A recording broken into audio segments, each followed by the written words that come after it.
Big boss contestant Adireddy పేరు టాలీవుడ్ ప్రేక్షకులకు సుపరిచితమే. Common man కోటాలో బిగ్ బాస్ 6లోకి ఎంట్రీ ఇచ్చి ఊహించని విధంగా టాప్ 5 కంటెస్టెంట్లలో ఒకరిగా నిలిచారు.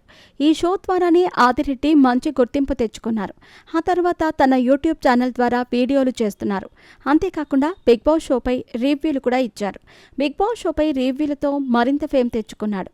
తాజాగా ఇటీవల విశాఖలో జరిగిన దారుణంపై ఆదిరెడ్డి స్పందించారు. ప్రేమ పెళ్లి చేసుకుని నిండు గర్భిణిని హత్య చేసిన ఘటనపై ఆదిరెడ్డి ఎమోషనల్ అయ్యారు.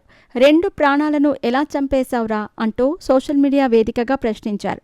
మరికొన్ని గంటల్లో డెలివరీ కాబోతున్న భార్యను గొంతు నులిమి చంపే కోపం ఎందుకు వస్తుందని నిలదీశారు.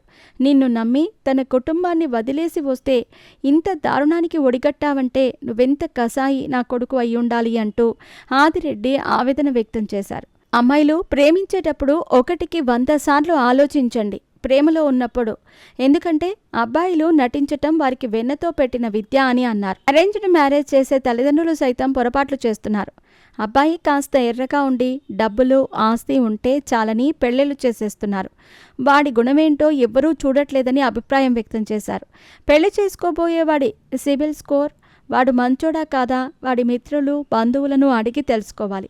అలా చేయకపోతే తర్వాత అమ్మాయి జీవితాన్ని మనమే నాశనం చేసిన వాళ్ళం అవుతాము అని అన్నారు. సమాజంలో ఉన్న ఇలాంటి సైకో కళను ఖచ్చితంగా ఉరితీయాలని ఆదిరెడ్డి డిమాండ్ చేస్తున్నారు.